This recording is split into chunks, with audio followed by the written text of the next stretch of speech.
Hello and you're very welcome to the Roscommon GAA podcast. I'm John Mann, and of course this podcast is brought to you by Orgretch.com and Atak.ie. Use our promo code GAA podcast to get 15% off on Orgretch.com and get the best games, goals, and equipment on Atak.ie. Be attack minded. And if you like what you're seeing, like, subscribe to YouTube because support has been absolutely brilliant so far.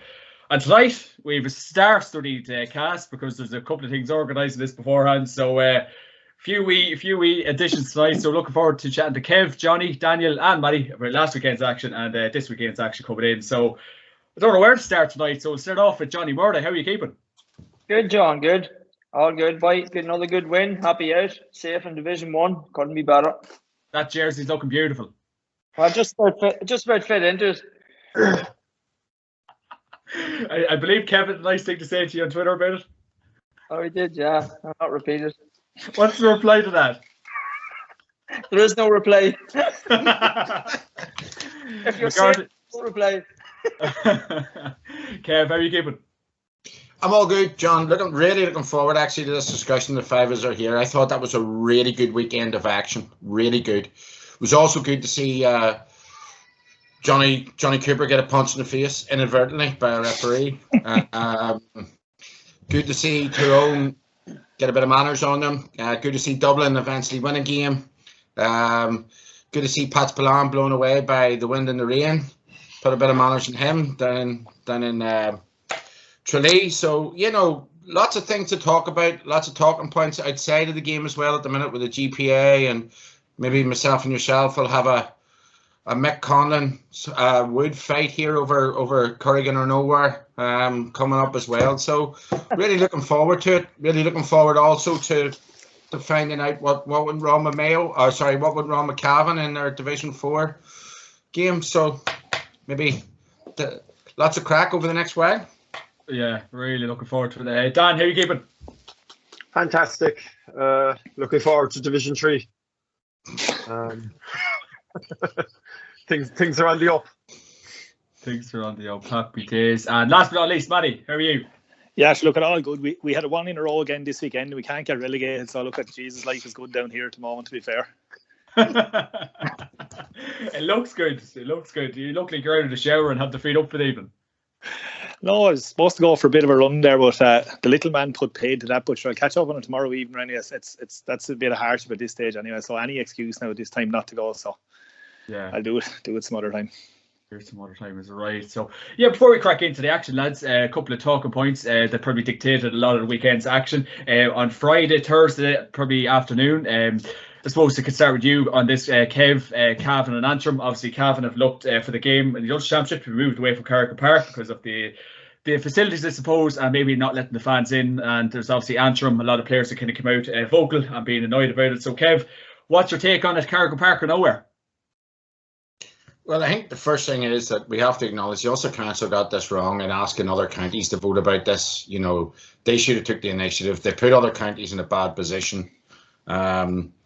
So, you know, that wasn't fair in other counties. Look, they should have rules and regulations about if a county ground isn't up to scratch, then automatically you use home advantage.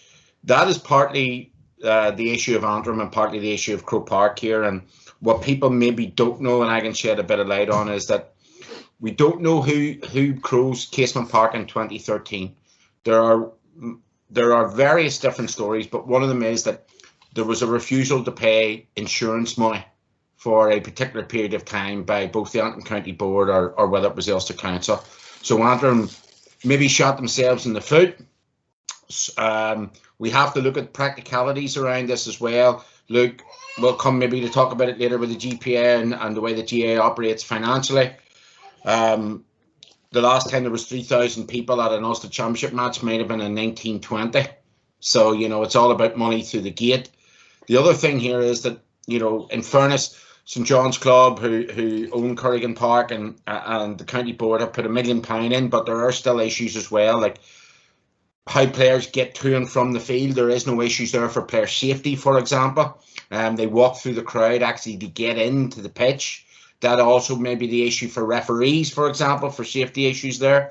So there are issues around it. Look, I understand Antrim are quite frustrated about this, but as I've said many a time before, the Antrim people, until we get our own house in order, we can't really blame anybody else. We don't have that infrastructure yet.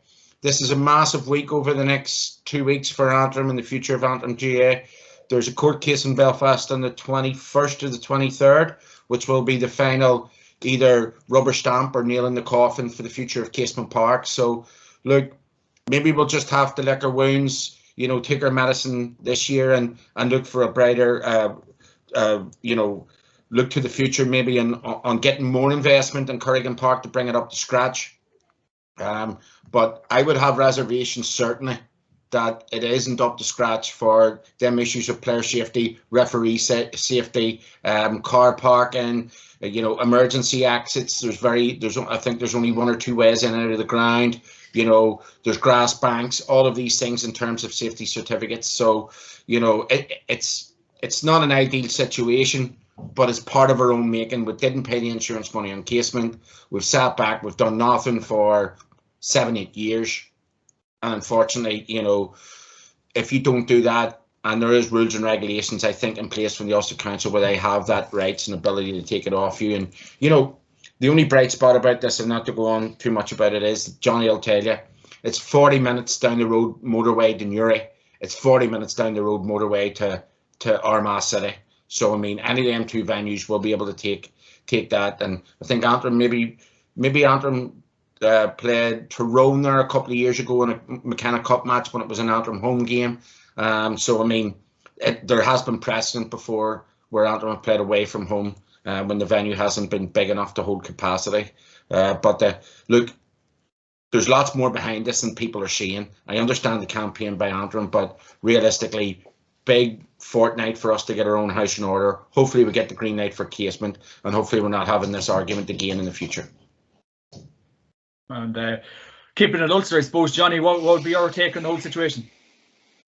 Yeah, well, funny, I agree with Kevin that I didn't think it was good practice, or to be brutally honest, I didn't think it was anybody else's business to be getting in, the county boards to be getting involved in a vote about it. I probably, you know, Kevin would know what's going on more in-house than what we see from the outside. I would have felt like I could only put myself in the position, if you're being the manager, Antrim, you would have said to yourself, well, you know, why did the powers that be structured in a way that you only found out afterwards that you had home game, and then obviously Cavan puts in an objection, and then you're told, oh no, wait a minute, no, you're not going to have home game on the grounds of something that's out of your control, you know. So I just didn't like the way it was handled from the start. It's not very fair on the management team. Like, they're only in to do a job, and I feel whatever happened before that, you know, it's none of the manager's business. Whatever happened before that, if I was going in to do a job and that group of players, whatever happened years previous, it's irrelevant. You know, they're only concentrating on what they're doing now. They're doing well on the pitch. But you know what? I think Antrim can use this. And if I was over Antrim, I would be using it, and I would be putting whatever I have to put on the walls of the changing rooms, whatever I have to do to say, right, it's everybody against us, and we're going to go here, and we're going to do a job in the first round also. And if I was you, John, I would be a wee bit concerned, I'll tell you that much. Yeah, it's definitely interesting stuff. It is interesting stuff. And I suppose kind of moving on to the second agenda of players' expenses, and the GPA was on last night on League Sunday. Tom Parsons was talking about the GPA, and obviously players getting allowances because obviously all the trend they put in. So, Matty, what was your take on maybe Tom Parsons last night in the Sunday game? I suppose it was an argument that was kind of over before it started. We never really got to hear you know, either side of the story properly, but you know, having come from the playing side of it, you know, there has to be a limit to it as well. I think Colin O'Rourke's point of the lads playing for the enjoyment, first of all, I think that's complete nonsense. There's no one going out to play, or you're not going to play to be out of pocket. You know, all you're looking for is to be reimbursed, or, you know, and particularly now with the way things have gone with diesel and petrol prices, the way things are, like, it can't be, whatever about making money of it, it can't be costing you money. Look, lads know you're putting in enough sacrifices regards time and everything else like that without being out of pocket for doing it. But I do agree to some extent there has to be a limit on it. Like, you know, do you say you only give them 3 nights a week or only give them 4? But like, within reason, how many nights a week can a team train? So like the average, I suppose, for most of us during our playing days, and we're all of probably a similar enough vintage. Well, I think I'm the oldest of the crew, but you know, you're done your three nights a week together. You're 2 training sessions a match, and you've done 2 nights in the gym locally. So like I was traveling probably 10-15 minutes to a gym. You know, look at I can soak that up at the end of the year, and I don't have to claim expenses for that. But like there was one stage, I think it was in 2008, our round trip to training was nearly 6 hours between traveling there, training, and getting back. It was certainly 5. So like it was probably 100. The guts of 100 mile. I know for a fact it was quicker for us to get to Croke Park than it was to get to where we were training down in Feathered in South Wexford. So, you know, you can't see players out of pocket for that. You know, there absolutely is. There was nobody ever had and I even say this now about lads that are playing inter-county hurling football. And of course, it's a tough gig. And I've said it on here that the Wexfords and the Wicklows of this world and the Waterfords and the Londons, you know, it's not a glamorous gig, but I don't think they should be out of pocket for it. But nobody has a gun to your head. You don't have to do it. But I think if you are going in to do it, I think you're given enough not to be out of pocket on the head of it. And you know, I think it's something. And like in fairness to Tom Parsons, I think he made a very valid point. Look, it all going well.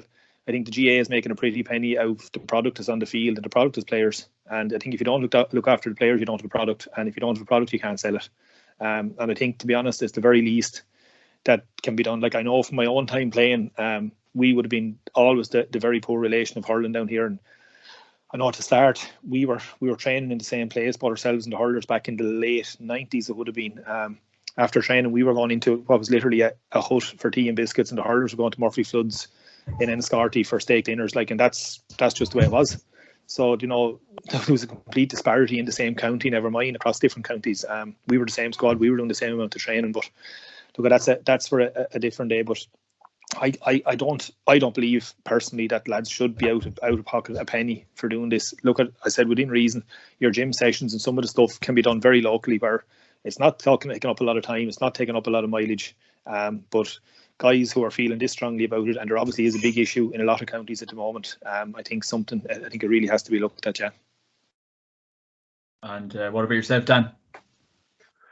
Yeah, look, it's in this time we're in now where the GAA has got to such a level, it's actually frightening that it's even an argument. I would categorically think that if you're being asked to train for your county 5 nights a week, you get reimbursed for the 5 nights. Simple as. If the GAA want to go and put a limit on how much an inter-county team trains, then so be it, and monitor it correctly. But telling them that they're going to cap it and punishing the players for what county teams are doing is totally the wrong way to go about it. And this is an age-old argument. Expenses have always been hassle. I remember my playing days with Cork. You could be waiting for expenses for 3-4 months after being out of championship. You'd get your 2 lots of gear, your summer and your winter gear. Your winter gear come maybe the week before championship. You get your summer gear 2 weeks later. Like, it's just, expenses have always been a problem with the GAA, and I think I'd agree with Matty that the product that's on the pitch now is down to the players, and in the interest of fairness, everyone has to be treated the same. Just because the Dublins and Mayos and Kerrys this world fill Croke Park doesn't mean that other counties who want to get better and have to train 4 or 5 nights a week don't get looked after the same. And I suppose not reimbursing your players the 60 cent a mile or 65 cent, whatever it is, to go to training is pretty poor form in the grand scheme of things when they're bringing in millions every year. Lads, can I just ask a question, not to prolong this, but this is a really important one. The GPA has now been sort of incorporated, engrossed within the GAA. It is controlled by, level 5. It's a puppet on a string, if you want to put it that way. So what's its next move? Are we looking at a strike here? Because realistically, they're not going to bite the hand that feeds them with the student grants and, with the whole issue coming up around now of integration between the men's and women's game and how much more money they're looking for that. Are they really going to bite the hands that feed them, or are we going to go on strike? No, managers done interviews at weekend. That was obviously called off as well. So that's the start of it, maybe. Well, it could be a case of the GAA saying now they're probably put up or shut up, because, as Kevin says, look, they pulled them in under their wing. They were, in my view, the GPA were a little bit of a thorn in their side for a good number of years, particularly when they got started. And as far as I'd be concerned, rightly so. Like what Daniel is saying, like I would agree with 100%. You know, we are the guys playing now didn't expect to make money out playing hurling or football for your county, but I said you can't be out of pocket for it either. But I'd say that the GPA could get a swift clip around the ear fairly shortly now and be told to pull their head into line again, or a lot of this or some of this funding could be pulled away. But you know, I suppose if you keep handing it out as well, you know, where does it stop? Is going for physio, does that count? You know, where does it stop? I agree with absolutely getting paid for training, but I think the GAA could put the foot down pretty quick. As I said, to pull them in under the wing to try and be able to, I think, suppose in one way control them to a certain extent. And I think they could put the foot down fairly lively and say, look, it's our way or the highway. But like we both said, you know, without players, you don't have a game. Without game, you don't make money. And that's, look at whether we like it or not. And it's certainly an issue with the Cavan Antrim game. The GAA like making money. Not sure I can see a strike, to be honest with you. I think it's a threat more than anything. I'd imagine like all these things I don't think the players would be unified enough, given such a big organisation that the GPA is now, and you've the top and the bottom of it, and some people will be happy to put up with it and want to play, and others won't. And I think it's a threat more than anything, and you'll see all these kind of smaller little actions being taken, like managers not talking and players not talking and maybe not turning up to sponsorship and stuff. But I don't think we'll see a strike. It'll be a bad move on the GPA's part. There we go. And what was your take on it, Johnny? I think the boys have more or less of it all covered. We seem to be everybody's of the one opinion. You know, I think the lads would remember when it first started, the GPA first started off, and there was the big grant money, let's say. Next thing, all of a sudden, the goalpost was moved, it was changed. There wasn't as much, then it was changed again. It was diluted another bit, you know. And then a good few years after that, they brought in the management with HQ. And as Kevin says, that they're controlled by HQ. There'll be a right few getting salaries there. I think I agree with Daniel. I think it's an empty threat in a way. They probably need to be seen from the members to be doing something or trying to. But I think at the end of the day, you know, what the lad says, there will be slapped back in the line. I think for the likes of college guys going to college and stuff and grants, that there is too big for them to maybe to be dealing with, and it's far too important for some of them young lads, you know, especially with scholarships. So I think they probably have to tread carefully. I think if they're going to do any dealing, John, it should have been done before they decided to jump into bed with the GAA. But once that was done, you're wasting your time after that. Plain and simple. Happy enough, lads? Any other takes on that, or happy enough? No, we could be here for a while, John. I think we'll plough on into the main course. Yeah, 100%, lads, 100%. Interesting views, but we will wait and see what the coming weeks and days bring. So we'll crack into the action, lads. On Saturday in Division 1, Round 5, in the Gaelic Grounds, you had Armagh, 112, Kildare, 10 points. Johnny, you're a happy man this week? Yeah, very happy. Like I said from the start when I come on here, for me, it was all about staying in Division 1. It's different for Armagh. You know, a couple of years in Division 1 will really help the young players. It'll bring them on. It'd be a lot different if you're a, you know, seasoned campaigners there. I don't think going down for some of these teams that's been up there for years, I don't think it's a big deal. They can go down and regroup and stuff like that. But for Armagh, it was very important. Listen, the conditions was horrendous. You know, soaked to the skin again. It was crossfield wind. You know, so you probably could forgive the game. It wasn't a spectacle by any means, but Armagh dug deep. They definitely learned a few mistakes that they made in the Mayo game, and they sorted that out a wee bit. And you know, funny, like I was very impressed with Charlie O'Borns. I thought it was a serious game. I mightn't have given man of the match, but I thought Mackin maybe in midfield probably would give him man of the match. I thought if he wasn't going into the battles he was coming out of them, he put in a serious shift in field. You know, so and he battled the whole way. He worked his ass off in bad conditions, you know, but probably a wee bit of a fine for us, and it'll be interesting to hear some of the lads taking this is Ethan Rafferty in goals. And he has give us another wee dimension there. And I'm not even sure. I never even asked. Was Blaine out injured? You know, I rate Blaine Hughes very highly as a goalkeeper. Rafferty maybe made one or two slight mistakes. I maybe got away with one, but overall, I thought he was very good. He was solid. He came out a couple of times to break a ball in midfield. Weird things like that. Kildare, you know, Flynn just didn't get the run of himself the weekend. You know, everybody would have been keeping a close eye on him, and he's been doing big things. But he was a very quiet game, and he was very well marshalled in the latter grounds on a tight pitch. You know, I did think Kildare was probably a wee bit too defensive. I think he probably needed somebody, you know, another couple of men on up a higher line, maybe up the field.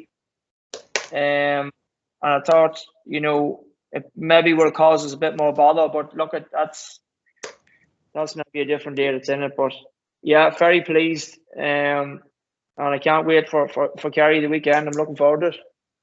John, can I just say just one short point in this match, and that's me. Please, people that watch this game back. You've just said it, Johnny. The Rafferty issue in goal is now fantastic, and I hope it changes the way people look at goalkeepers. Look from behind the nets, the way that Armagh set up.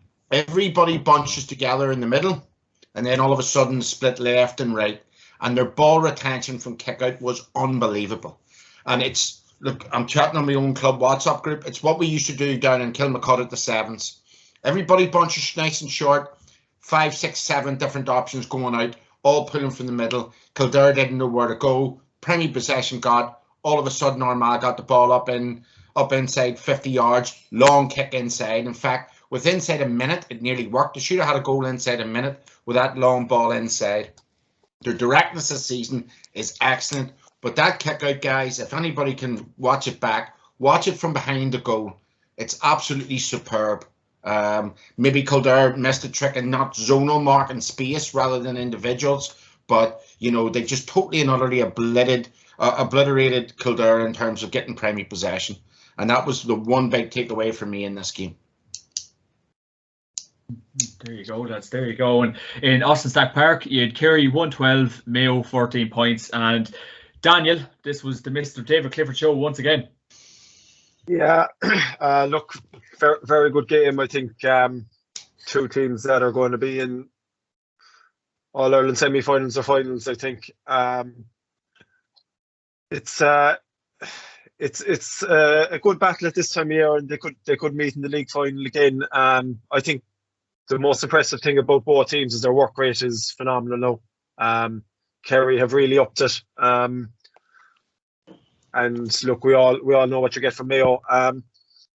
The one thing again, when it comes down to the last 5 or 10 minutes, Mayo just don't have it still, and are still not learning. Durkin had 2 kind of pot shots near the end. No need for it. You know, just they can't keep getting into these positions. And I know it's only a league game, but at the same time, they're not learning from their mistakes. They had no Shea foul at the end. Same thing, just no need for it. And that's not pinpointing him because it's him now, obviously. And it's just a needless foul. Like, he was turned, but there was 4 or 5 fellas back around the ball. And it's just these costly mistakes will keep costing him unless they learn from it. Whereas Kerry, the opposite, very efficient in general. You know, get the ball to the scoring zone. Whereas I don't know, I suppose there's 2 contrasting styles of play. Kerry kick the ball, are constantly moving. Mayo like to kind of work it up kind of by the hand as much as possible. And and look, are kind of they're living on scraps a small bit up front, whereas Kerry look way more slick. But what Mayo have is that crazy intensity and that ability to work fierce hard and outwork teams. So look, a bruising battle. That's what we'd have expected. Nip and tuck. Kerry came out. Clifford probably the difference in the end, but and Tony Brosnan had a good game as well. But as I said, Mayo just need to start learning how to close out games and not make these bad mistakes that keep hampering them. It's going on for a long time now, because they definitely have the panel. Even with Cillian O'Connor missing and Conroy missing, they still have the panel to probably win in All Ireland if they can get it together.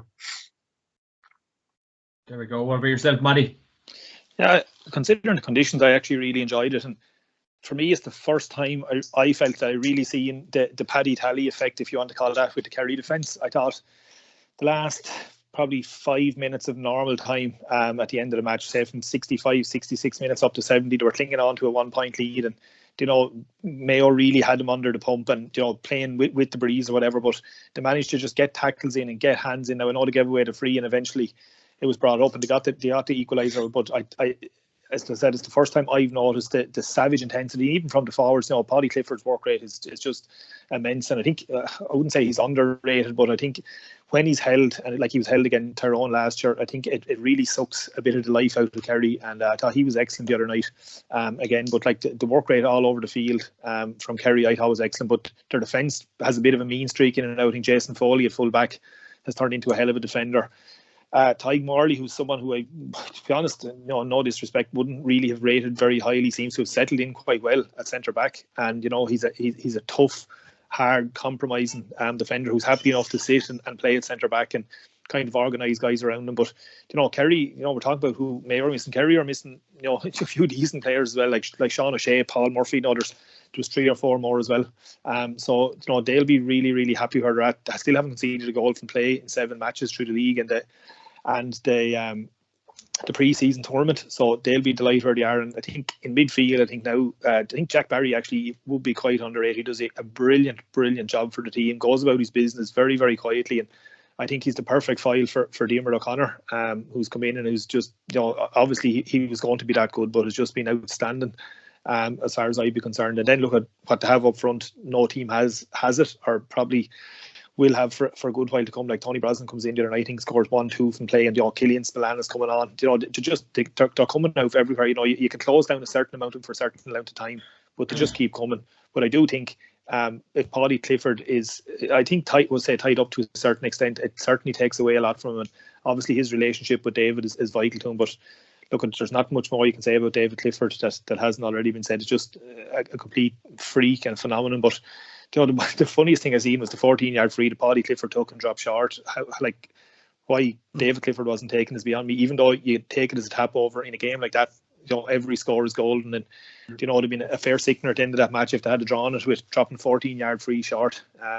Would have been a strange one. But look, they're both in a good position. But I do think Mayo have a lot more ground to make up than Kerry have. I think their shot conversion from open play was something like 37%. So look at it's the old kind of Mayo thing of literally shooting themselves in the foot. And they are struggling a little bit up front, clearly without Conroy and Cillian O'Connor. But Fergal Boland's back again the other night, and Mayo seem to have a habit of kind of doing this and reinventing players.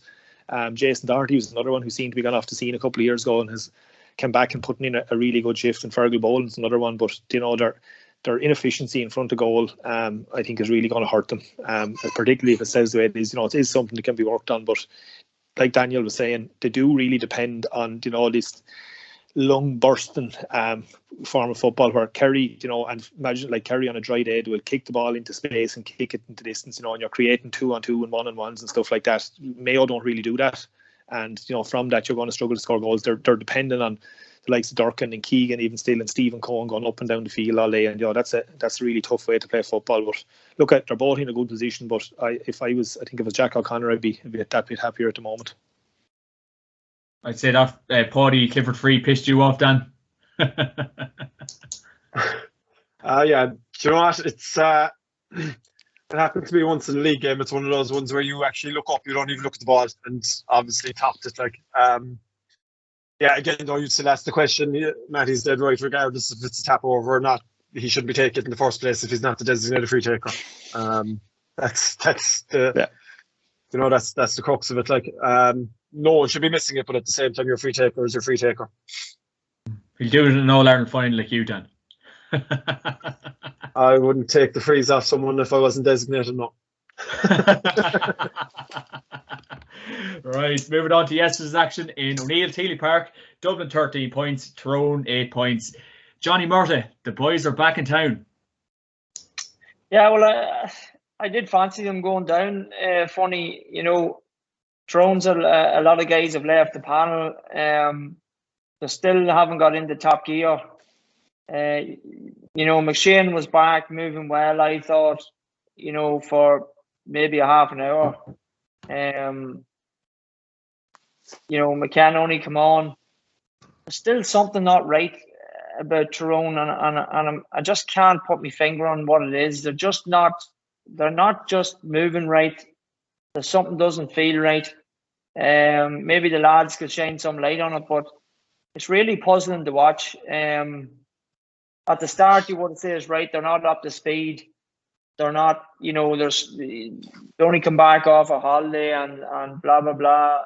Look at, we're starting to get into the business end of things. The championship's going to be coming around the corner very quick. And, as Kev would be fit to tell you, it's Ulster Championship coming very quick. And everybody's going to want a clip off Tyrone. There's no doubt about it.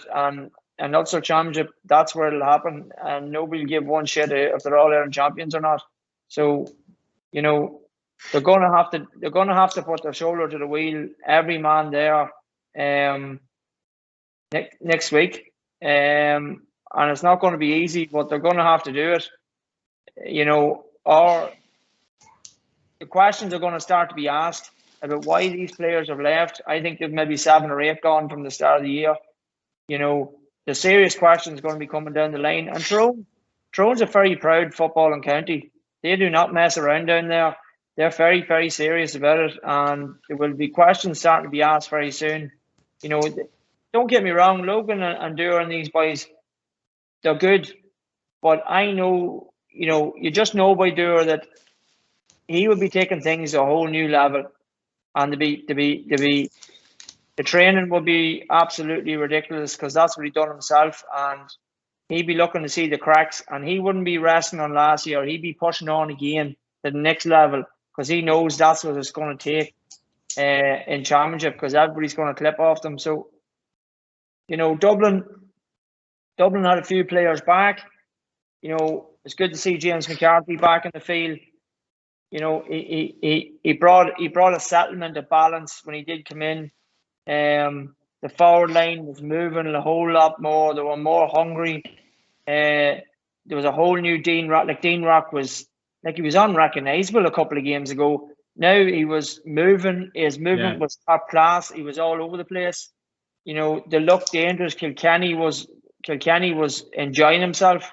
He was well up for the game.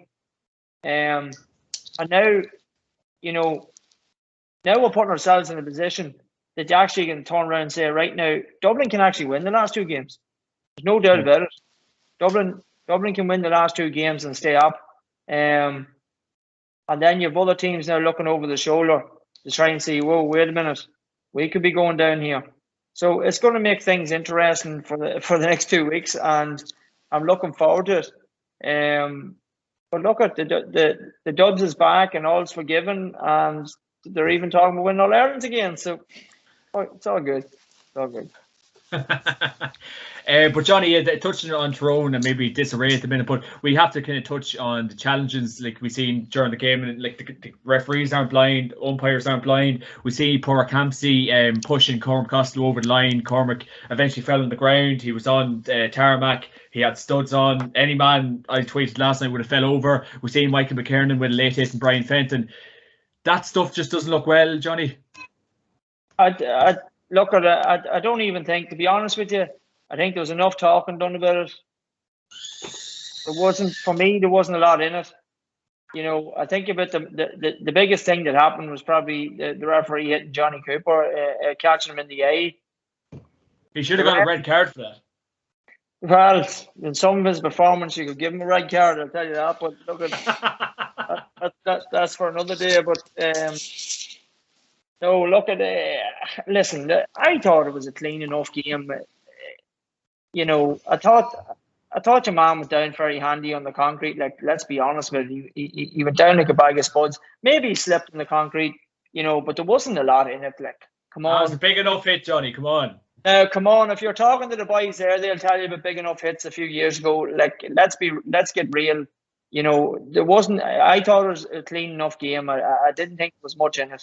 I tell you, you just get come in there. You get to an Ulster Championship game now in a few weeks, and you'll see a few hits, and it'll be a whole different ball game. I tell you that. Okay, what about McKernan's hitting Fenton? Didn't see it. Stop. You did. Dan, just come in there. I'd say the hit by Hamsley was minimal enough, but it just shows where their mindset is. Yes, Dan. Yeah. To me, success isn't suiting them. Obviously, their focus isn't there. The hunger isn't there. They don't value the ball as much as they did last year. There was a lot of times in the second half they were launching ball in top of McCurry. Complete waste of time. I'd feel that the flip side of it then, Dublin backs to the wall under savage pressure, refocused. Looked like the Dublin of old, making space, using the ball in every single corner, going forward to work it into the scoring area. Very efficient up front. Tyrone at the moment look totally the opposite. They don't look like their heads are in the game at all. I'd like Hamsley. He's the target because he got sent off with that and the first black card he got as well was a ridiculous tackle as well. Like, and it's just a lack of focus at the moment with them. I don't know why lads are leaving the panel, but it can't be doing them any favours. You know, Dan, this is the thing where, you know, that'll be a talking point, but I said last week that I wanted Dublin to come to the party here for the Battle of Omagh like we've seen before. We needed Dublin to come out of the cage and rattle Tyrone to even get Tyrone started back on this. Yeah. Dublin bloody well turned up and Tyrone never in the first half, and that was the problem. And, you know, the bully Tyrone, that's the only word I can use, absolutely and utterly bullied them in every sector of the field. I mean, middle of the park, Tyrone were absolutely obliterated out of the game. You know, Fenton, I asked last weekend for Fenton and Kilkenny to stand up and become the main leaders in this team again. You know, the consistency's been great as footballers, but now it's about time for leadership within the trenches. He was unbelievable. I mean, he caught a ball above a guy one time who'd already caught the ball. He just took it out of his hands, you know, and, you know, Kilkenny was absolutely superb. I mean, if you look after 17 minutes, Kilkenny, Costello, and Rock had each 2 points on the board that turned that brilliant Tyrone full back line of last year that absolutely ran them ragged. Hamshy didn't know if it was Easter Tuesday or Pancake Wednesday. You know, he was going around firing things about. You know, his discipline now at the minute is a big issue for them because, you know, he's been sent off twice in the last 5 games. You know, and as a captain of the team, which he led so well last year, and, you know, he was in the running for player of the year. He was that good of a player last year, and then all of a sudden, he's nearly like Tyrone in a microcosm, you know, himself. So, you know, so many issues. The other thing I wanted to mention is we all praised Niall Morgan last year for his kickouts. Tyrone were under so much pressure from Morgan's kickouts, and it wasn't really Morgan's fault. He had just no options. Nobody wanted the ball. It looked as if half the Tyrone team didn't even want to be in Omagh in the first half. You know, it was absolutely, you know, light and day from where they were in Croke Park as a team, so hungry, like we seen last year. And, you know, Johnny and Dan have made a point, and I want to make the point. I know what their problem is. The problem is they've no structure to their play. So they were going into a game against Dublin. Gale Force wins throughout the country. You know, it was a game of 2 halves, you know, and in the first half, they were trying to kick ball into Darren McCurry and Dara Canavan, and they were like 2 rag dolls in a WWE ring. You know, they were just being fired about. Did no chance of winning their own ball. Did no structure. When they were trying to take their pressure off the fence and work it out, Dublin were working in packs. They weren't getting the handoff off. They weren't running at Dublin at all and trying to commit a player and get a foul. And in fact, what was actually funny is I noted it down because I watched the match back again today at lunchtime. Con Kirkpatrick makes an unbelievable run in the first half. He covers about 65 yards from the middle of the park, and he pulls in 2 Dublin defenders round his neck. And it's the only time somebody actually challenged, ran at the Dublin defence against the wind instead of kicking the ball in. There's no big man up front to win them ball. They brought Conor McKenna in, I think it was in the 27th minute or 28th minute. There's nobody up there to win them. Their structure was all wrong. Absolutely all wrong. So, to take the pressure off the back line, they need somebody to win them frees, to calm things down, to settle the game down. They needed an out ball to somebody that was a big man that could catch it. Nobody there. And, the thing about Tyrone in this game was when you actually view the game back, which Dublin were absolutely superb and bullied them in the first half, if Dara Canavan slots that one under Kimberford in the, I think it's in the 37th minute, if he slots that in underneath him just after half time, game on. They only lost here by 3 or 4 points. So if that goes in, that's a small turnabout. Dublin only scored 2 points in the second half. Hampshire's behaviour on the sideline the 35th minute is absolute madness. Straight after half time, knowing that he had already had a black card, doing that, giving Barry Cassidy, a Derry man in Tyrone, the opportunity to send the guy off. So I mean, there's lots of issues here for Tyrone. They've Mayo coming to town next weekend. They've Kerry after that. Manny and me spoke the other week, and Manny's right in saying that Tyrone wouldn't be too overly depressed going down to Division 2 because we don't think that they have the manpower to get back up straight away. But, this is pride. They've never done back-to-back All-Ireland finals. It looks as if at the minute they're self-imploding. We don't know the answers at the minute. They don't know. A lot of the players there don't look as if they want to be there. And then the flip side of that is, hopefully, this is all of us saying, welcome home to Dublin, and then kick on from here and let's see you. Because at the minute, I'm seeing 2 teams, Mayo and Kerry, who are going to go toe-to-toe. Armagh just behind that. And hopefully Dublin then can push into that to give us some sort of competitive championship. There we go, lads. There we go.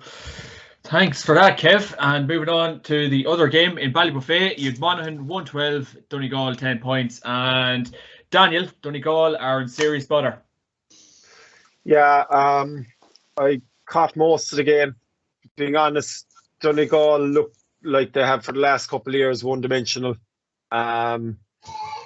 Like a Super League rugby team, nearly carrying the ball up and down the pitch and going across the pitch and just lack a bit of creativity going forward.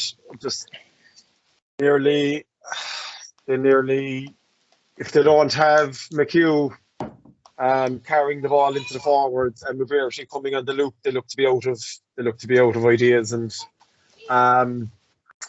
still relying on Michael Murphy then had to come on again. It's just, I don't know, there's something missing there with them.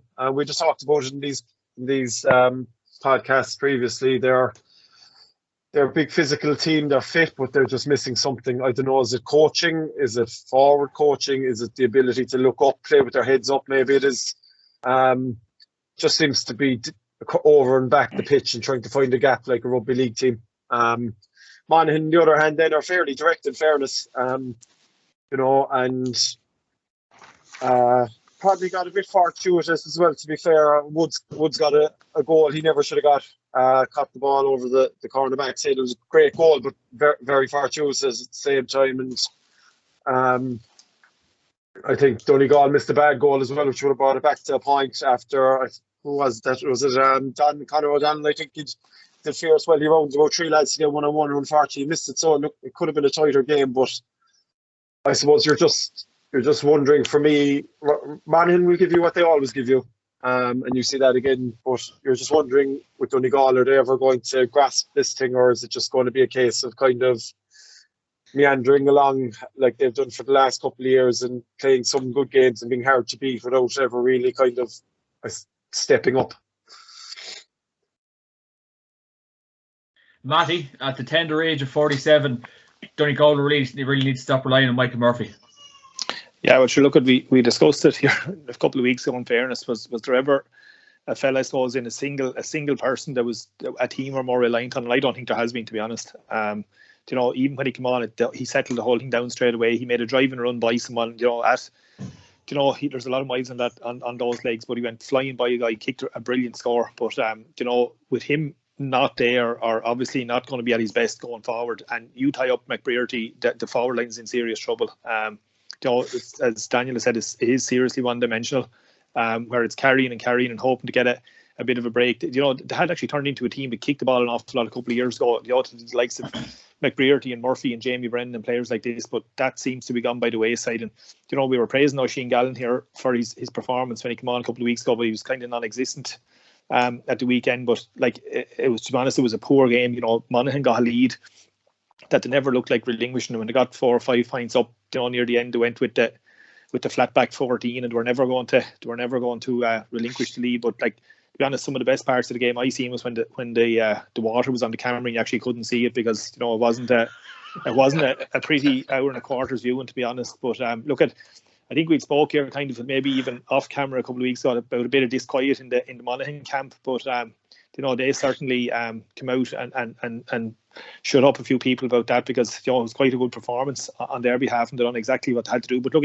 you know what you're getting in Monaghan. There's no surprises. They work exceptionally hard. You know, they've stuck it out in Division 1 over the years and scraped out results after being on the tip of being relegated several times, and to keep doing it. And you know, they could very easily do it again this year. I think they're heading down to Newbridge at the weekend, and you know, they'll see that as a very winnable game, even though you know, Newbridge is a bit of a fortress for Kildare, but they'll see if they can get one over Kildare there. That's them possibly safe for another year. But you know, Donegal, I think, are in trouble, and you know, nobody in Ulster mind having a cut off of them.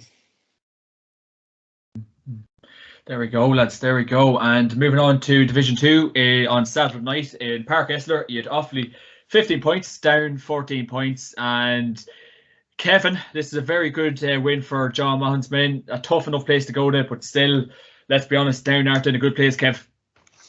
John, not blowing myself in yourself trumpet, but that was our bet of the weekend, Offaly to win. They snatched it out of the bag at the end, scored 3 of the last 4 points.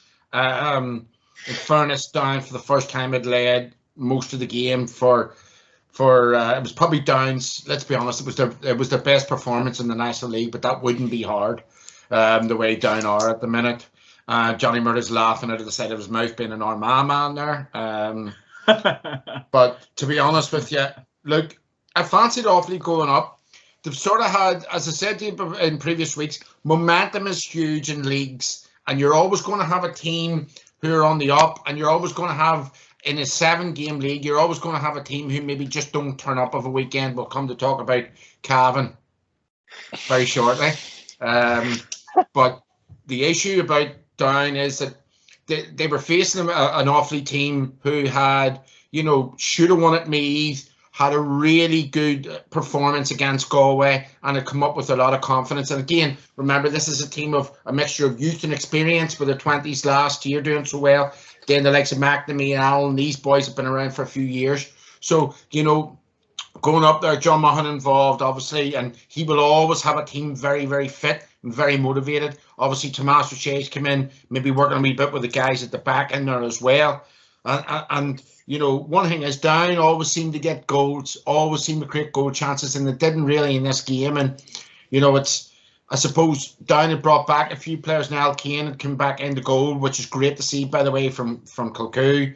You know, him coming on board, and hopefully a couple of more Kilcoo guys can, if they want, they can commit for the year. But look, Down are in real big trouble, serious trouble. And I mean, at the way things are going at the minute, they're propelling towards Division 4, not even Division 3. There seems to be a terrible apathy there. There's not the player set that there was there before. And it was, look, Aidan and James, as I said to you in previous weeks, I know them well. They're very professional, very proud. But, you know, they come in at a very late stage, and you can see that other teams are maybe fitter. Certainly against Roscommon, the week before the Offaly game, I mean, it was a bullying session. You know, physically Roscommon were light and day above them. So down in real big trouble. I think they will go down. For Offaly, they've given themselves a fighting chance now. I think they play Cork and Clare, maybe, is it? No, sorry, Cork, and I think it's the two teams around them. They play Cork and Meath. So they've given themselves a real fighting chance. And again, as I say, momentum will be their big thing. 3 good performances in a row. And, you know, they'll be looking forward to the next day out. Super stuff. And in Sunday, in Tuam Stadium, you'd Galway 2-8, Clare 1-5. And Daniel, Pork Joyce, he'll keep going marching on with this Galway team. Being in Division 2 has really done them the world of good. Yeah, look, absolutely. I suppose this team needed a bit of confidence. They're a Division 1 team. You know, they've been in Super 8s with the last couple of years previous to COVID. They have a raft of good players. Clare, as we talked about, very well organised, as you know, get the most out of themselves. But I think Galway just had that bit of class. Comer's back, kind of running and firing on all cylinders. Robert Finnerty is really coming to the fore, and I think Galway will be very happy with where they are now. And look, it gave Joyce. It took a bit of pressure off Joyce, let's be honest, because he was under big pressure after the last 2 years. And I think the only concern, Shane Walsh went off injured. I'm not sure how bad it is. But look, that'll be a concern for them going forward. But look, they're building a bit of momentum. They're getting ready for the Connacht Championship, and I think they're the only team undefeated in the National Football League at the moment. So look, a true Division 1 team playing Division 2, I suppose, really, and I suppose just getting their work done game by game. Kevin's kind of smirking or disagreeing with me there, but I just come in on it briefly. Like they're 5-5, so they're only unbeaten. But I think actually for them, the league's actually only starting this weekend because they're playing the 2 teams below them. At the moment, they're promoted and they're top. But in 10 days' time, they could still be in Division 2 next year because, like, Derry away is not exactly a cakewalk, and then Roscommon. So, like, they clearly have the 2 toughest games last. So, like, they'll be happy enough where they are, and they probably would have expected to be 5-5 at this stage. But strangely enough, with 2 games to go, the league is actually only starting from, I would think. You know, Dan, just Johnny, before you jump in, the reason why you were very right on your analysis down to the last bit. I still, as I said to John last time out, for me, they're not a Division 1 team because of their defence. You know, they're leaky at the back, and that's my big issue. Very, very good up front, but leaky at the back. Yeah, I wouldn't disagree. I suppose it's still up front is where I'd be viewing them as one of the better teams. But yeah, I still think they'll have it over Roscommon. Derry will be tough away, but I still think they'll have too much for Roscommon when it comes to it, if Shane Walsh is available. There you go, lads. There you go. Dan, sorry, I'm going to have to stick with you for this game. Park Tulchin, Meath 118, Cork 110. What's your full analysis on another disgruntled Cork performance, big man? Yeah, look, it's not pretty. It's like a perfect storm. Cork have a rake of injuries. They've lost a load of experience, either not being brought back this year or else choosing not to play. And your hand is forced to play 10 to 12. What are you laughing at, Johnny? Sorry, Daniel. What are you laughing at? Choosing not to play, I think. Yeah. Nice, Adam, come on. We're looking at the over 40s for Dan, never mind. But you have now 9-10 lads that are in their first year of intercounty football being thrown together, and I think you can just see that it's a step too far. And I suppose looking at them, they just don't know their roles. It's the biggest thing. They're just playing football off the cuff, and unfortunately at Division 2 level, you just can't get away with that. I think the handicap they haven't come in with one handicap of the 5 games so far, which is fairly damning. Conceding an average of 20 points a game, and look, they're missing their 2 best defenders, Powter and Meehan. Like Kieran Histon came in centre back the the last day from Nemo, Kieran's 30-31. He did okay, but like that's his first time being seen this year. Like, and he's thrown in centre back. He played in the McGrath Cup final, hadn't been seen since he got injured, and that's his first game in thrown in centre back in the must-win game. And I think it's just with the injuries and I suppose the experience gone, it's very worrying. And Kevin's right. He said this is about momentum, and Cork have less momentum than Down, I would say. At least Down put it up to Offaly and it was tight, and they might be able to take a bit of confidence in it. Cork are getting worse as the games go along, picking up injuries. I think Brian Hurley's under pressure now again with a shoulder. And like this game against Down in Park Creeve next Sunday is huge. Like if they don't win this, they're obviously gone. But you then have to go into facing Offaly, who are kind of after picking things up as well and kind of are riding a crest of momentum. So it's a huge challenge for Cork over the next 2 weeks. And look, I know it's being termed as a rebuild job, but like Cork don't want to go out to Division 3 because it might not be so easy to get back out of it. Did you get your tickets for the Down game yet then? I'll be there, alright, yeah. There'll be no points though because it's a Sunday afternoon, so there's no panic. Johnny Murder, what was your take on that game? Yeah, well, I suppose Daniel summed it up really, but for me, the big thing was simple hand passing. It was a lot of simple things that the Cork were just getting wrong. They were passing the ball behind the man. They were taking the wrong option. There was a couple of times they were trying to keep the ball through the hands. When you would have a Cork team from before, you would have seen them moving the ball, the big able men. We didn't see that. They looked very disorganised. There didn't look to be a game plan. If there was one, some man tell me, because I think off the cuff what Daniel said is spot on. It was just have a go, lads, and see what happens. A wee bit like a pub team put together. But I wouldn't be. I think for Cork, they need to just simplify it. Simplify it right down. Okay, they have a couple of injuries, but just concentrate on one game at a time. Concentrate on this game the weekend. They have a home game again Down who's not going well. Just concentrate on getting over the line in that game and then see where that takes you. Do your video analysis. Work on the things you can work on and try and simplify the thing a wee bit. And whether that be they have to put 12 men behind the ball and leave a couple up top on their own, I don't know. But they're going to have to come up with something and they're going to have to do it quick. But I will concentrate on one game and simplify it right down, even to just one half if they have to.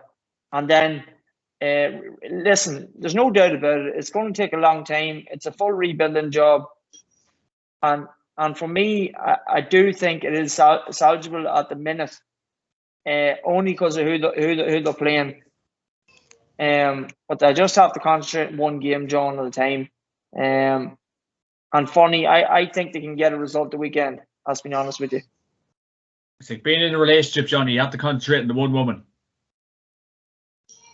Well, I have no choice but to concentrate on the one. One's enough for any man. What do you make of that, Kev? That's open to interpretation. That's the wildest I've ever seen him. Butter wouldn't melt, Johnny. Butter would not melt with that man. In the next game, Dr. Hyde Park, Roscommon 12 points, Derry 12 points. Matty, what was the verdict in this one? Yeah, look, it's when you see a draw, you generally say it probably was the fair result, and I think it was, to be fair. I suppose the game is more about a few of the incidents that happened in it as opposed to the game itself. But there was another, I suppose, Shane McGuigan show to start. I think he scored 8 of the 12 points, and I don't doubt had he been on the field at the end, it would have been 9. And I think the whole game came down literally to that incident, and it's something that has kind of, I suppose, bugged the life out of me for a long time. Where, and in fairness, Colin O'Rourke, he said it on the Sunday game last night that he's running up the field to support the play, to try and get a winner for his team. Why is he going to get involved in trying to pull down a defender? And the easy thing is to go in and give the defender a black card, which means a red card for him or whatever it is, or give him a black card, he's gone. The match is over anyway. But then turn around because Shane McGuigan's involved and give him a yellow card, which turns out to be red, which is it was a disgraceful decision in my opinion. Like, I mean, that many cards given out, and I don't know how he had one left to hand out at that stage, to be honest. But look, he obviously won't be suspended the weekend, and if he was on the head of anything, he obviously should be straight back. It was an awful decision, and I don't doubt had he been on the field at the end, he would have kicked the winner, and that would have put Derry in a really nice position coming into the last weekend. But look, they're right there. Go down to Roscommon. You know, we kind of said, after going down and winning well in Clare, this was the first big test of their credentials in Division 2, and I think you could say that they passed with flying colours. Now, they only scored, I think it was 1 point from the 55th minute, but look, they're playing into a stiff breeze, and you know, Roscommon are always going to get a spell, and particularly with the win. But you know, I think they're well and truly in the Division 2 picture and in the picture for promotion. And you know, this is a proper team, and I'm really looking forward to the Galway game at the weekend to see, because you know, we had this as a 4-horse race. It's very definitely down to 3, and it possibly could be down to 2 after the weekend, depending on results. And this Derry Galway game is going to be a humdinger. I think, you know, hopefully get a half decent day for it. Fingers crossed, Matty. Fingers crossed. And moving on to Division 3 in Carrigan Park, the famous Carrigan Park. You had Antrim 119, Longford 12 points. Kevin, what's the verdict on that one? Yeah, good win. Box Tech really had to.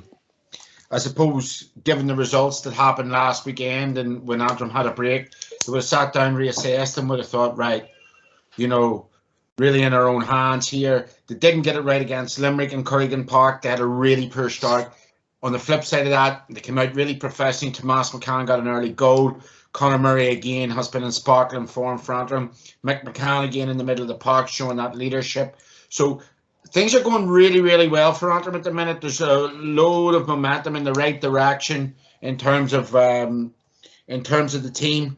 The big issue is, you know, I suppose they'll still be kicking themselves about that Limerick result. They'll still be a wee bit obtuse, maybe, about what happened to them down in Laois. They should have took away the points down there. So, you know, the 2 big games now. They go to Louth this weekend, top of the table. That's going to be a really tight game.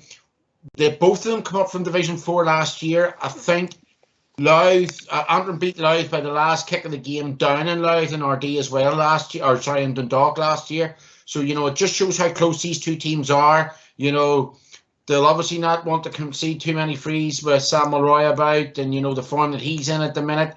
Louth are obviously on their way up as well. So, you know, in the momentum that they're having under Mickey Hart, you know, so for Antrim, everything's in their own hands. The next 2 games are going to be crucial, and for me, of all the divisions, this is the craziest division. You know, so 5 teams can go up. The next 2 games are just going to be incredible, and it's all to play for. But the one good thing about Antrim is that wasn't happening 2 weeks ago is everything's in their own hands. They're in control of everything. They're moving in the right direction. The momentum's good, positivity's good. But they really have to bring that this weekend to RD, where, you know, Louth themselves are going very well. So I think they said, I think it was on the Atak.ie GAA podcast today, this is possibly the game of the weekend in all the leagues. Possibly, you know, this will have a huge outcome. So, you know, really looking forward to that one. Definitely, Kev, definitely. And moving on to the TUS Gaelic Grounds, Westmeath 112, Limerick 1-6. So that is a good win for Westmeath, Matty. Yeah, they needed it badly, didn't they, I suppose, after last week's performance and last week's results. So, like as Kev says, like there's probably, actually there could be even 6 teams still in the hunt in Division 3, looking more realistically probably 4 or 5, but you know, they are hard to beat at home and they needed that win badly, but they're right back in the picture. And like Kevin says, this is the division. Every time you look at this, I think even when there's no games being played, whoever's on top keeps changing. You know, I think there's been 4 different teams on top of this division so far. It's excellent. You know, it's really competitive. It's really exciting, and it's only going to get more so. Like, but realistically, the Wicklow Longford game this weekend is the only kind of dead rubber in it. Louth Antrim is absolutely mouth-watering. I think it's Westmeath and Limerick. I think it is this weekend. And Leitrim and Fermanagh. So, you know, every weekend in this division is exciting, and it's not going to be any different this weekend. Look, you would be expecting realistically Westmeath to have beaten Limerick at home and with a bit to spare. But like I was kind of glad looking at results around the country at the weekend. I was glad I wasn't on last weekend trying to pick a few winners out of it anyway, because you'd have been a bit of a heap. Look, this was one you probably would have picked, but there was a few odd ones around. Definitely. And moving on to Sunday's action in Division 3 in Auckland. Laois 117, Wicklow 8 points. And Johnny, Laois went up to the Lions Den, and by God, they got that victory. Cheers, they give them a good hiding when they did go up there. It was a big win. 12 points, big man. Yeah, big win. And Laois is moving well there. Walsh again had a big game by all accounts. I didn't see it. Just reading the reports of it, so listen, Wicklow, I don't know. I thought maybe going to Auckland that Laois, it would have been a serious place to go. And if somebody had asked me last week, you probably would have maybe leaned towards a draw up in Auckland, because it's a horrendous place to go and try and play. But Laois absolutely dismantled them. So what more can you say about it? It's a hiding, and the wheels are coming off badly there for Laois. So, Laois for Wicklow, sorry, but Laois is going to take a massive amount out of it. The forwards are scoring. That's a good few times that they've got a lot of scores on the board, and they've scored heavily a good few times. So they'll be more than happy where they're at. Definitely, Johnny, definitely. And in the last game of Division 3 in Brewster Park, you had Louth 212 for Mayo 14 points. That's a huge win for Mickey Hart. Going down to Brewster Park is never an easy place to go. Dan? Big win, yeah. Suppose the 2 goals making the difference. Sam Mulroy did the bulk of the scoring, and look, I think Louth now have the right and saying they have the game against Antrim next weekend.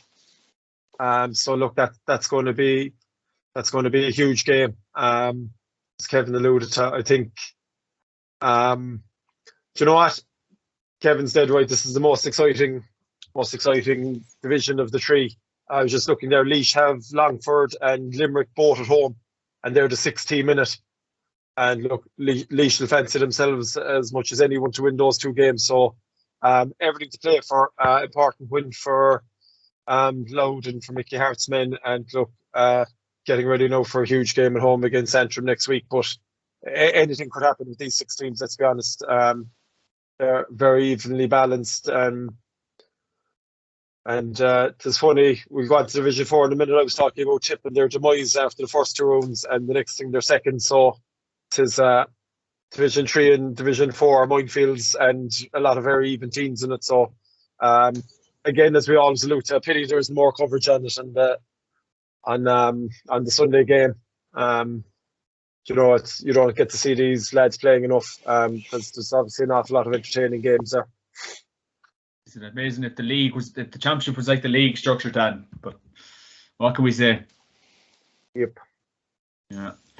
There we go. Moving on to Division 4, lads. You had in Mark Fitzpark yesterday, you had Sligo 319, London 10 points, and Kev, London's dream looked like it's ending for the year. Yeah, Sligo really needed to win that. They obviously go above London now in the table on points difference or points scored, or so both on 6. Look, London really started well, I suppose. The Wexford defeat, it was nip and tug in that game, and Wexford just about came out on top, and really London then have maybe cocooned into themselves. Sligo have been very much Jekyll and Hyde. Who knows where that project's really going at the minute under McEntee. We're in year 2. I would have really thought that they would have challenged to go up this year, maybe with Cavan. They're on 6 points, yes. But tipping Cavan, you'd sort of fancy to go up now with the games that are coming. So, job done for Sligo, sorry. A comprehensive victory when you score 319 any week is good. London sort of, the falling away. So again, we're looking at 5 teams with a possibility of getting up, and I'm sure Matty would probably agree with this, that Wexford could have been in there if they hadn't conceded 4 goals to Tipperary. So, that league's a wee bit crazy in there as well. So, bar Carlow and Waterford, everybody seems to be beating everybody else. And it'll be interesting to see what happens there over the next 2 weeks. Definitely. And then Network Cullen Park, you had Leitrim 214, Carlow 110, and Matty, Andy Bourne, is doing quite well up there. Yeah, look at it.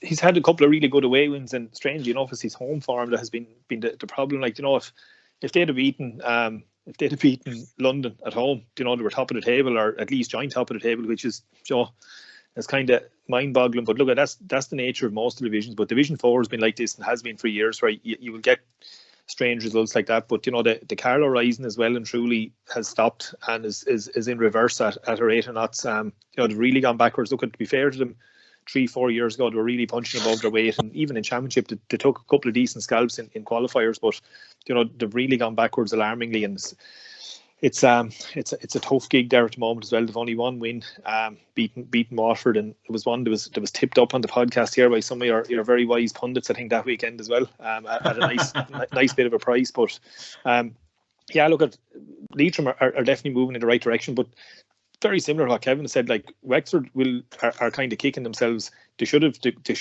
beaten Tipperary at home, and they were well good enough. I was at the Sligo game. They were well good enough to beat Sligo, and could have been on 8 points as well. But look, as in most divisions, that's the nature of teams are taking points off each other. But Tipperary have after grasping the nettle after a fairly inauspicious start, shall we say. But Carlow are in serious trouble, and Leitrim are right back in the hunt. And I think they'll be, Cavan realistically look like the team that are definitely going up, even after the weekend. And then, it's probably one from, I would say 3. I think probably 4 or 5 could be pushing it, but I think it's one from 3 behind that. Just it depends on fixtures. And, Tipperary haven't played Cavan, haven't played Sligo, and haven't played Wexford. And Leitrim actually look to be in a nice position. 100%. Yeah. 2 home games against Carlow and London to finish for Tip. Yeah, I think I know where I'd be putting me few quid if that's the case, and you'd take that at the start of the year, having to win those 2 games, I think, to go back up to Division 3. So I'm sure David Power and Paddy Christie and co will be happy enough. 100%. And in the last game of Division 4 at the weekend, you had Wexford 15 points, Waterford 14 points. And Johnny, what was the verdict on that one? Well, again, I didn't get to see any of it, match reports and everything else. I think you said there the last game. Did you forget about one? Huh? What happened in the Cavan game? Keep going, sir. Keep going. You tried to get away with it. He didn't forget the Cork game, though. No, he didn't. He won't forget the Cavan one either. Yeah. Sorry for that. Sorry. I tell you who won't forget it. The hundreds of millions of thousands of Cavan fans that they can't fit into Corrigan Park who paid €12 in. They'll be racking to get robbed. So they will. They'll be wanting €12 back at the gate. They could be going to the GPA to get the €12 on the travelling expenses. What do you think of that, John? Claim. Wexford won anyway, that was the main thing. So, Wexford won. By all accounts, we knew Wexford won. By all accounts, what? By all accounts, we can't figure out how they lost to Tipperary, but it was actually the opposite yesterday. They probably shouldn't have actually won the game yesterday. But I said that's the nature of Division 4. But everyone is looking at each other saying everyone is beatable here. But as I said, I still think it's Tipperary in pole position. Yeah. 100%, and the fixtures are loading up there. Yeah, perfect. So moving on to this weekend's games, lads. On Saturday night in. Sorry, they were not talking about Tipperary Cavan there. No, there was another game, John. No, there definitely was. Whoa. So this was John. Do you want to put yourself on mute there, and maybe I'll ask the questions to Matty and Dan. Matty, that was a bit of a surprise result. Yeah. Well, it was apparently coming into it. This was the team top of Division 4 who was just they're going to win every game. they're going to win the league title, and they're going to roll into Corrigan Park or Croke Park then, depending on where they got the match played or where they wanted to play, or maybe even back in Cavan and beat Antrim. But I wouldn't say while it hasn't derailed their season by any manner of means. I think it might have knocked a little bit of dross of getting promoted next weekend. They'll have to wait till the weekend after. And I was looking, they're still going to be in the league final. Look, this is a superpower we're talking about in Division 4. They shouldn't be here, and it's only a minor bump in the road. Yeah, the prematurely of Division 4, huh? Yeah, I prematurely said as well that Galway are a Division 1 team, but John is constantly telling us the Cavan are a Division 1 team. So look, and then he can't figure out why they're not getting airtime on the Sunday game. You know what I think it is? People up tweet saying that Stamford Bridge are nowhere, so they're going over to London. We can't do a training session to prepare for the Stamford Bridge, is it?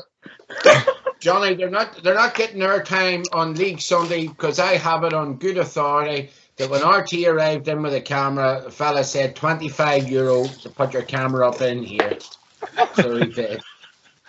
They tried to charge RTE for the rights, even though they were paying for the rights. But Dan, on the flip side of that, what's that, Dan? Charging for the electricity for the camera. Dan, on the flip side of that, I suppose, not to let John away with this, I was heavily critical of Tipperary early on in the year, and I think yourself you were, but they've really turned this around, haven't they? Yeah, absolutely. And I think they're after moving Bill Maher up to the forwards as well, which maybe has made a bit of a difference. He's a good footballer, and look, all you need with this team is to keep it tight at the back and give Conor Sweeney a bit of help and get him the ball. And at Division 4, that'll be enough. And look, they don't become a bad team overnight. They've a Munster from 2 years ago. They still have a lot of good players that have played in Croke Park, and look, they're still a Division 3 to Division 2 team. They've lost players, but look, they've got it together again, and be hard not to see them qualifying now with the 2 games they've left at home. Unless like the mystery of Division 3 and 4 that some crazy result comes again, but it's probably still Cavan and Tips. It's theirs to lose, I think, the promotion. Happy enough? Any other takes in that game, lads? Just a small point from me, and I actually noticed a small flaw in Cavan in the previous game before that, and I just didn't think, John, that you were fully flying. I don't know what it is. Johnny, we're not though. I don't think we are. Yeah. Well, obviously, but it's a big thing for me that's flagging up is they're missing a lot of goal chances. We four goal chances yesterday, Kev. Yeah.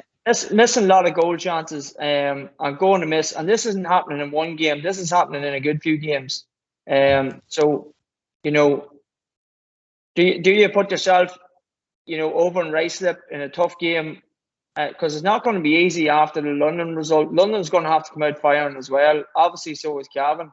Yes, you'd expect Cavan to be in the league or to go up along with Tip, but you're going to have to get ruthless very shortly, and them chances are going to need to be put away. And listen, we can talk about it. You can dress it up whatever way you want, but as Dan says there with Division 4, there's some crazy results that have happened in there, and if you're not ruthless and put your boot on top of somebody's throat, it could fall apart very quick.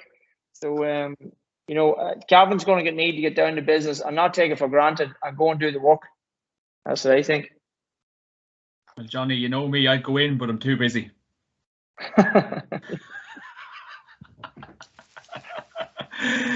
Right, moving on to this weekend's after that absolute calamity in Division 4, lads. A few words on these games because the clock is running on us. In Division 1, you have Tyrone against Mayo in O'Neill Teely Park at 7 p.m. on Saturday night. Matty, that's an intriguing game to look forward to. It is. This will give us a really good idea, I think, of where Tyrone are at. We know pretty much where Mayo are at. the lads have outlined really, really well. There's a lot of stuff going on there off the field. Clearly, all is not well, and they've found it really hard over the years. They've won All Irelands to back it up the following year, and some of them have been a bit of a sham, to be honest. But I like the look of Mayo here. Like if there's Tyrone are one of the teams who certainly could turn it around in the space of a week and actually win a game like this, but I think it'll be difficult. There just seems to be so many things wrong. They look so inept on Sunday and so on Tyrone. Like, and I mentioned a couple of weeks back when they played Derry, or played Donegal. Apologies, where one of the Donegal goals, McBrearty had passed the ball, ran by a couple of defenders who stood looking at him. Like that's so on Tyrone. Like whether it's legal or illegal, they will stop you going and taking that return ball, and he literally walls through. And it happened a few times on Sunday as well, where Dublin players, Cavan, went, and there was no hands on, there was no body on. They were standing looking, and I think it's very hard to change that in a week. I wouldn't totally write them off championship wise yet. They still have a bit of time, but I think maybe Sunday will come a bit too soon for them with Mayo, and I'd fancy Mayo, who are looking at a league final place, to come to Healy Park and maybe take the 2 points. Super stuff, Matty. And in the next game, you have Kildare against Monaghan in Newbridge at 2:30. So, Kev, that is going to be tighter than a lot of people think. Yeah, but Monaghan will be coming on to that with a great deal of confidence now, and they know that ultimately they've Dublin in the last game, and they may need to take something from this. Remember, if Kildare beat them, they leapfrog them in the table, so it's an all or nothing game as well. Down there, Kildare have to go to Mayo, I think, last day out. So, both teams will be targeting that game. Really like the momentum. I tipped Monaghan to go to Donegal and win. I think they're playing really well. Woods has come in there. Conor McCarthy's showing well. McAnespy's showing well. Really impressed by Kieran Hughes last Sunday for the first time all league. Kieran Hughes is such a good player. Johnny's going to have to, if he sees him this year in the championship, he's going to have to deal with him. Kieran Hughes, handful of a footballer. Darren Hughes is playing well. Monaghan look a more rounded side now than they have done maybe for 5 or 6 or 7 years. And, they've got all their points away in the league this year. That's the big thing. Manny was talking earlier on about being a fortress back home. Well, it's actually away. They've got all 4 points. And they've been competitive in every game. And I really expect them. Yes, Newbridge is a hard place to go. Maybe last weekend, maybe knocked the stuffing a wee bit out of Kildare. And, again, I'll emphasise this. I said last week if they go up to Donegal and get a good start, they'll be hard to beat, because they do have a lot of guys that can hold the ball quite well, and they're quite good on the ball. If they go down to Kildare and get that start, they'll be very, very difficult to beat. And they know how important this game is for them. Obviously, with the last game then against Dublin and Clonus. So, you know what? I'm going to go for Monaghan again. I just think they're going well, and I like the look of them. They're dark horses for the Ulster Championship. There we go. And in the last game of note in Division 1 this weekend, Dublin against Donegal in Croke Park at 4:45. So, Daniel, what's the verdict on that one? Yeah, look, 2 teams going in opposite directions, which didn't look like that way a week ago, but you'd imagine Dubs seem to have the bit between their teeth again, seem to have gone back to what they're good at. That made them All-Ireland champions, using the ball well, playing as a team, good discipline. Suppose protecting the ball, no egos, kind of the stuff that had crept into their game. There was none of that against Tyrone. And look, I think Dubs realise here that the Fentons and the Kilkennys and Johnny Cooper's at the back, and these fellas, they don't want to be relegated. And I think that they have enough. They definitely have the players, and I think that their attitudes will have changed dramatically since the Tyrone game. And hard to see. Probably the thing that'll suit them is that they'll manage this Donegal attack, I'd say, no problem. And I think at the other side now they've got their act together, that they'll have enough for this game. Super stuff. And moving on to Division 2, and all games are going to be taking place on Sunday. You have Cork against Down at Park Queeve at 1 p.m. So, Johnny, what's the verdict ahead of that one? Cork and Down? Yes. Oh, well, like I called it. I called it earlier. I think Cork will tip me hot to them. It's a hard place to go down and play, especially when you're coming from up here. To go the whole way to Cork, I do think they have to brush up on a few things. I do think they're going to have to get real and concentrate just solely on one game at a time, one half at a time, get a bit of organisation. Daniel's probably a wee bit up in the air, but I'm joking though. Armagh against Kerry's in the Athletic Grounds at 2 p.m. Johnny, you didn't notice it. Go on. What's the verdict of that one? I think you forgot about it. Who's going to win? To be honest with you, I think Armagh is going to win. And to be honest, if it was me, I would probably say, right, you're safe enough. You're safe in Division 1. Concentrate on Championship. And then I thought about it, and I had a good think about it today because of the fair idea that you're going to ask me. And do you know what? Armagh's going to look for that momentum. They're going to look to keep that going. You know, what better time than suppose riding high up there, you know, get yourself in position. So I think they're going to have a good clip off Kerry. Sean O'Shea will not be back, which is a big help. It's a tight field, you know. Like, obviously, the Cliffords are flying. They're very well organised. The guys hit the nail on the head. I've been very impressed with Jack Barry and O'Connor in midfield. You know, but Armagh is still capable, even though they have a couple of injuries themselves, they're still very capable of asking Kerry a few questions. And I think Kerry was going to be tested in Rain, because Rain is very different. He's a very different player than most of the players that they would seem to encounter. You know, he can basically do whatever the hell you want him to do, whether that be go out the midfield and catch ball. He can win his own ball. You know, he's very effective. He's got pace. He can get out in front. He can catch you in behind. He's very smart. He can palm balls down. Like, we've seen it all that he's capable of doing. He can kick long range frees. He can score goals. He can score from play. All these different things is going to ask Kerry serious questions, I feel. And, you know, yes, okay, I'll be the first to admit that last week wasn't a spectacle by any means, and it was poor conditions. And to be honest, it was poor enough. But as an Armagh man, the way the boys fought and the work rate they put in and the effort, and as Kev says there about the kick-out strategy, and everything worked. And the biggest thing for me is they're working as a team. They're backing each other up, you know, and this is why I think they're going to go after Kerry, and they're going to look to keep momentum going.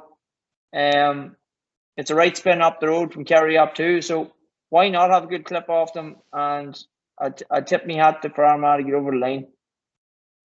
Can I just say one thing on this? I want to see from a tactical point of view, which is going to be beautiful to watch.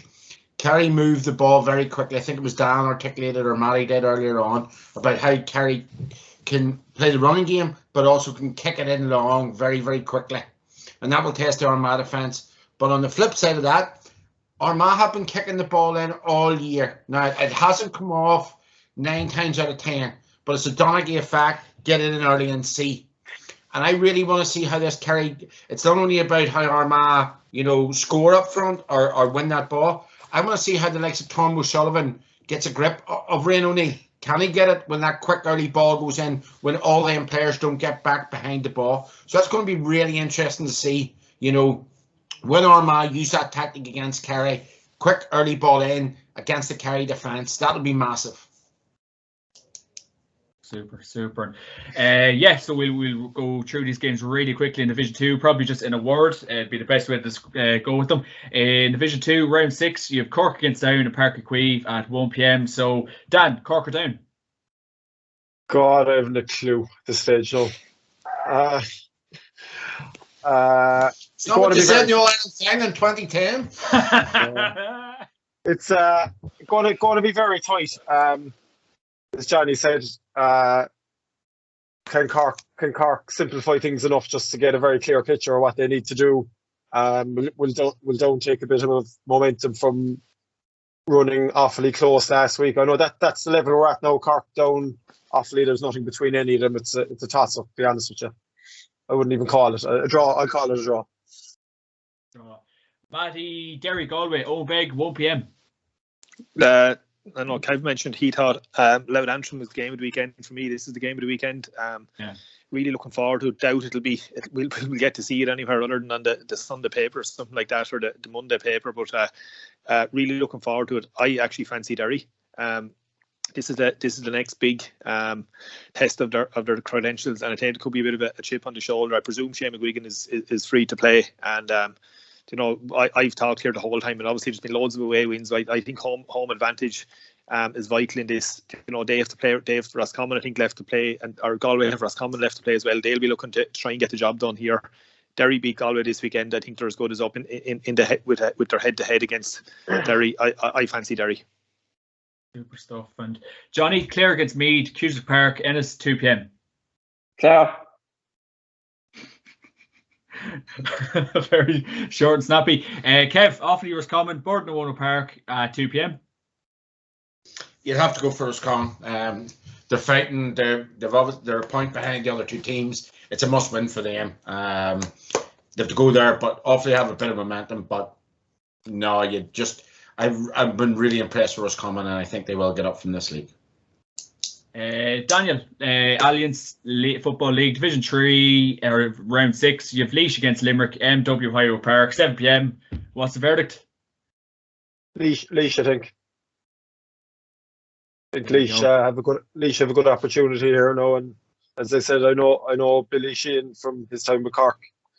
If nothing else, he'll have them extremely focused anyway. Absolutely. Matty, Longford against Wicklow, Glennon Brothers, Pierce Park at 2 p.m. on Sunday. Longford home win, did a good win a couple of weeks back.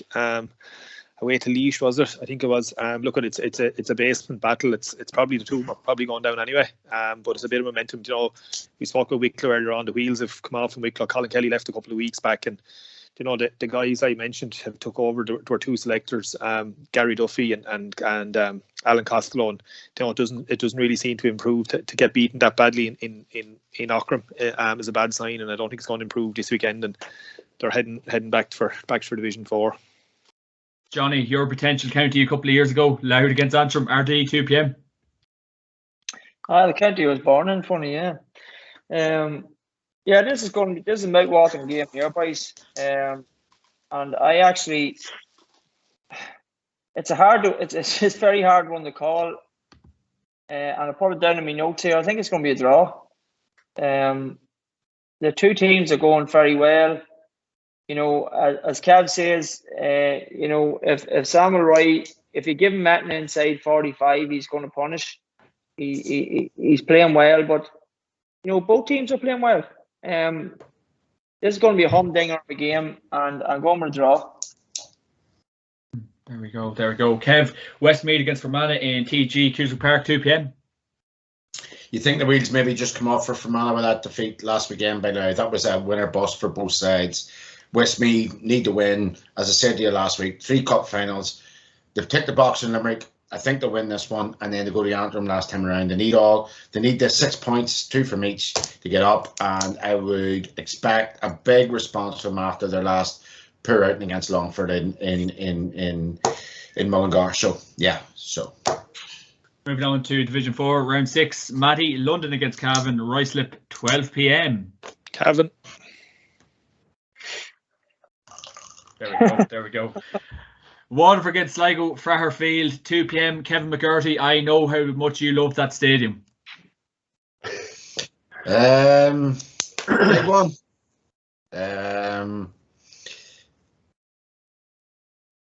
Waterford. Oh, there we go.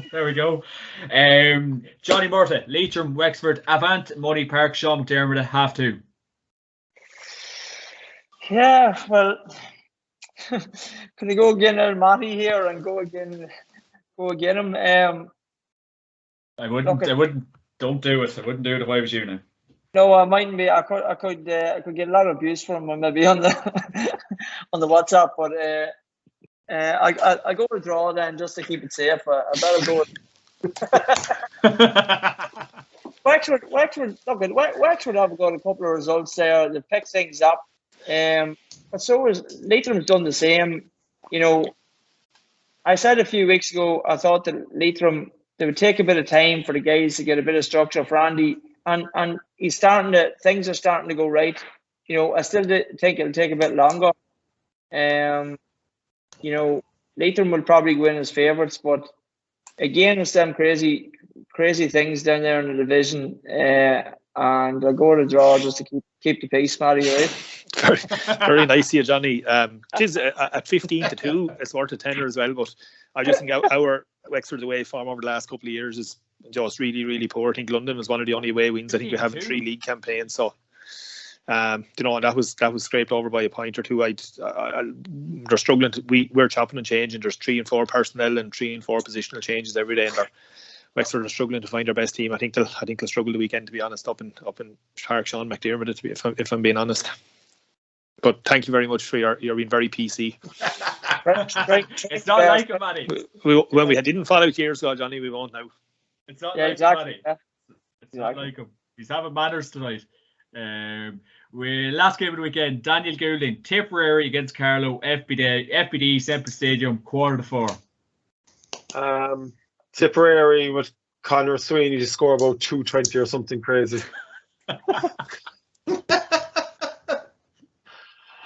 Something like that. You done that in your heyday, big man. Never, no, not at all. You may bring the boots around the weekend. Jesus, they could do worse.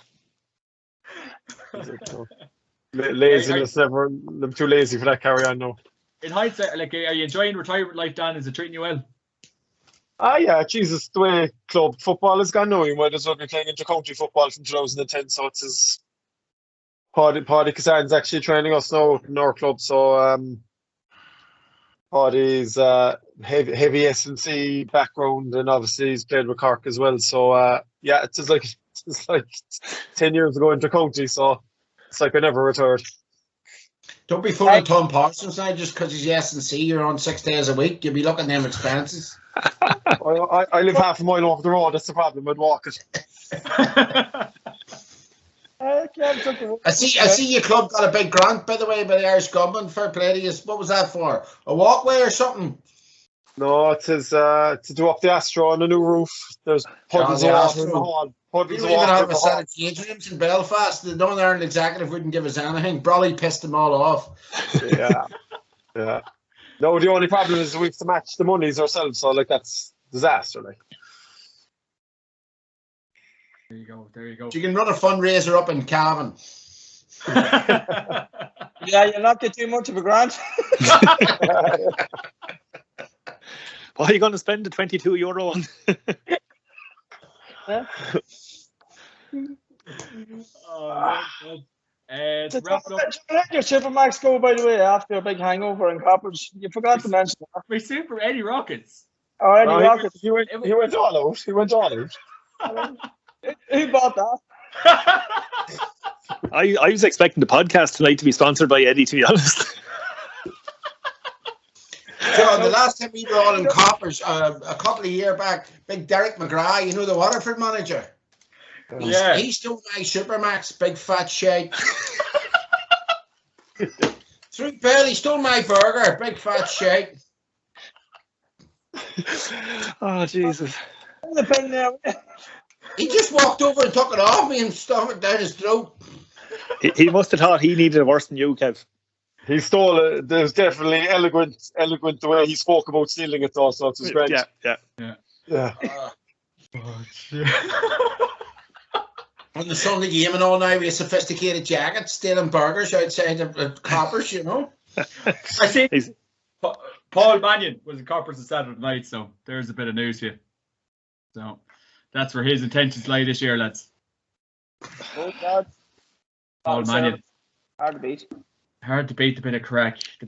Right, to wrap it up, lads, Johnny Butter, bet of the weekend and player to watch. I'm about to not say Wexford.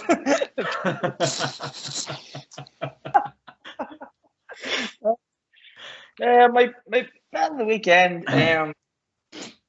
I'm going to go with a crazy one. I'm going to go with London to beat Cavan. Stop. Go home with you. What You're price dead is that? serious. 13-2. 13-2. How Yeah. even that price? Yeah, the Cavan man could be on that one. The player to watch, I'm going to go with Ryan O'Neill. You could go with McGuigan and Derry, and I think that's going to be a humdinger of a game, or Samuel Roy again with Louth. But I'm really looking forward to seeing Ryan with a big test against Kerry. And as Kev alluded to there, the who's going to pick him up? Will it be Tom O'Sullivan? Will they try and put 2 or 3 men on him? It's going to be interesting. And that's what I'm looking forward to. Ryan O'Neill against Kerry the weekend. Well, you're double his age, Johnny, so it's only fair. Definitely, absolutely. Kev. Player to watch, Paddy Hampshire. For physicality or quality? Nope. I think a lot to prove at the minute. Brilliant footballer. And he's going to probably pick up Ryan O'Donoghue this weekend, who is in great form. And you know what? I think Paddy Hampshire's a lot to now prove. Not that he isn't a powerfully brilliant footballer, but Tyrone need a big leadership performance out of him this weekend, and he's up against a guy who's really in top form, winning his own ball, really good last weekend. So surely to Jesus, Kevin, he definitely has to be suspended at this stage. I know it was a black and a yellow, but he's been sent off twice in the same campaign. I think that's an automatic game, or maybe 2, is it not? He got a game last time out. Remember, after the Armagh fracas, so he only got a game that day. I'd be pretty sure it'll be double, and I'd say he's going to get 2 games, to be honest. I know. Well, if I'm wrong on that, my other player would be then Conor Glass, because Conor Glass is the common biggest star in Ulster football outside Ryan O'Neill, and Matty's alluded, this is a huge game for Galway and a huge game for Derry, and this kid, I've watched him for a long time. He can bully this game. He can win this game on his own. And this is now Derry on the cusp of going to Division 1, and they need him. So he'd be the other guy. Bet of the weekend for me, Tyrone to beat Mayo at home. I think so too, yeah. Controversial, but they need a reaction, and they need the points. God help Brian O'Donoghue if he's along the sideline beside poor Campsy, Kev.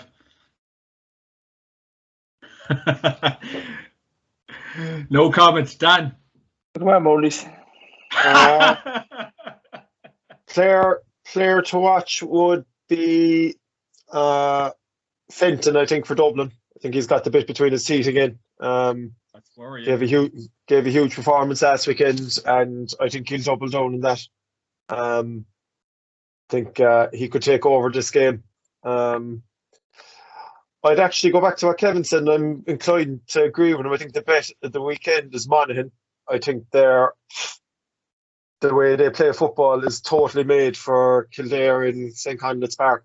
I think they can absorb Kildare's pressure more than anyone, and I think they'll outfight them in Newbridge. So I think Monaghan would be my bet at the week. I presume you'll get over evens on it.